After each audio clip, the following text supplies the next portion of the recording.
Hi everyone, Jerry Dulac along with Ray Fittipaldo. Our Steeler report brought to you by Savinas, Kane and Gallucci, mesothelioma and asbestos lawyers with 85 years of experience. Call them now for a free consultation.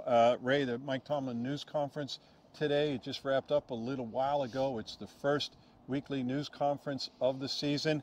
And he started where he typically doesn't start with injuries, but he did this time because he talked about Isaac Seumalo. And he said they actually got good news.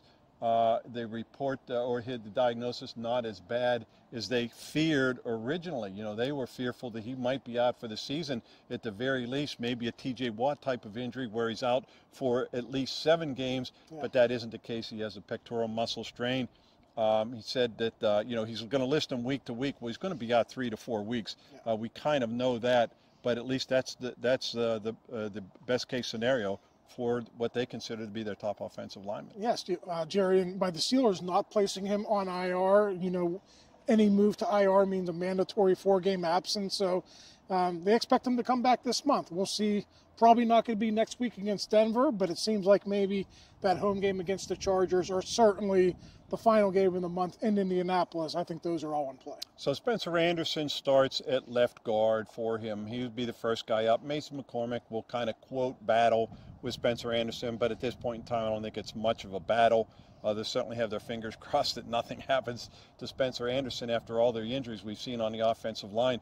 But now the key is going to be, okay, is their number 1 pick, Troy Fautanu, ready to play? He was very limited yesterday. We'll see tomorrow. If he's out there doing team stuff tomorrow, it'd be a better indication. But I think as of right now, Ray, probably what they're going to do in a smart move, you start Broderick Jones on the right side, Dan Moore on the left side, and so you lessen the unknown on the offensive line because you have one rookie at center and Spencer Anderson, who's untested at guard. Yeah, that would be a lot to put on a rookie. Just 3 practices, Wednesday, Thursday, Friday, then ask him to go out and make his first NFL start.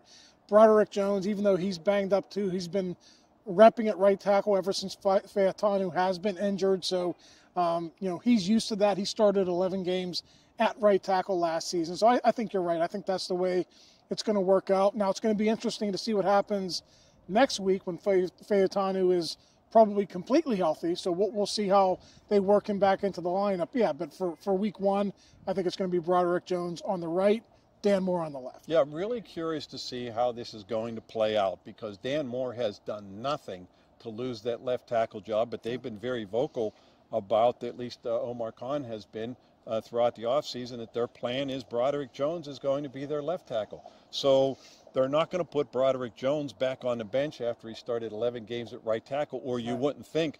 So I'm just curious to see how it's going to evolve, what they're going to say, how it's going to be executed. I guess I'm going to have to wait and see, but I am curious. An important part of this equation is Dan Moore is in the last year of his rookie contract.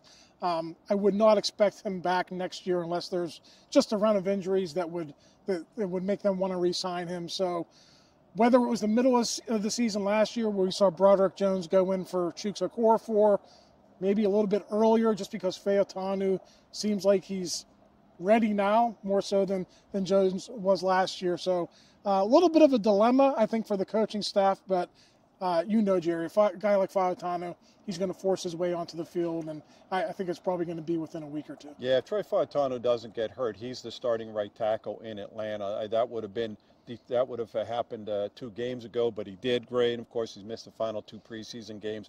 A rookie, though, who's going to have a hard time assimilating into the offense, who missed all the preseason. So a 3rd-round pick, the receiver Roman Wilson, had that high ankle sprain.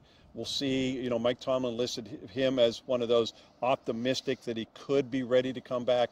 But even if he is, Ray, after the time he's missed and no preseason games as a rookie, going to be tough for him to get on the field, certainly very early in the season. Jerry, it's not just missing 3 preseason games. He was injured the first week in pads. I mean, I think that was August 1st or August 2nd that he was injured. So he really hasn't even had a lot of practice time. So I was here on Monday. He was limited, did some individual stuff. I expect him to be inactive for the Falcons game, and I think it might take him a little bit of time before he gets a helmet and before he contributes. A guy who's also falls into that category that Mike Tomlin says optimistic that he could be ready, Jaylen Warren, their running back. This is a guy who's played through injuries before. He's a part of that tandem between Najee Harris, and Jaylen Warren. We'll see if he's ready. Of course, I know Cordarelle Patterson has brought on, and we saw what he did in the final preseason game with a 30-yard touchdown run.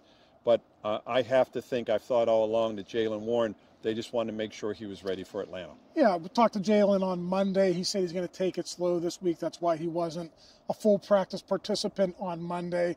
I would expect him to be out there on Wednesday, Gerry. And you go back to his rookie season. He had a grade 2 hamstring injury. He only missed one game.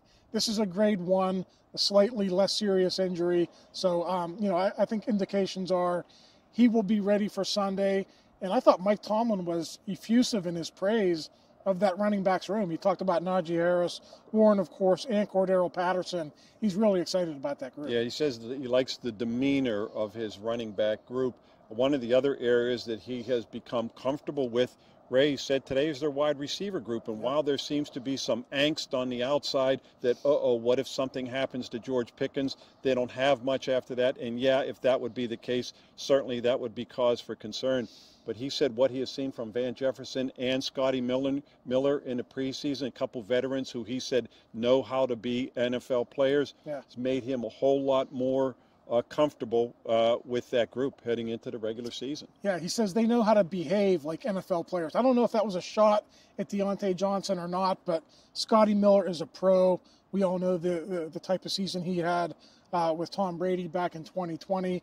Van Jefferson won a Super Bowl with the Rams in 2021. So they both have resumes. They just haven't produced recently. But the one thing Tomlin said today was he liked their consistency throughout the practices. So I think that bodes well for them going into the season, and we'll see if they can produce like they did a couple of years ago. Yeah, and all eyes, of course, going to be on Russell Wilson, who was their big-time acquisition in free agency in the offseason, 9-time Pro Bowler, of course, Super Bowl winning quarterback.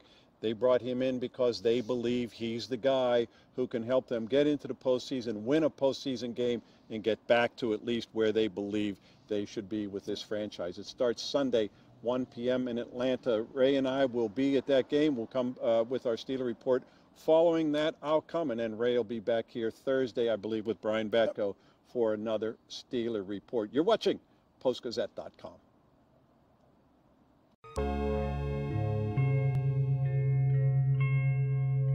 Thank you for checking out this content from Post-Gazette Sports. If you watch this video on YouTube, please like the video and subscribe to our channel.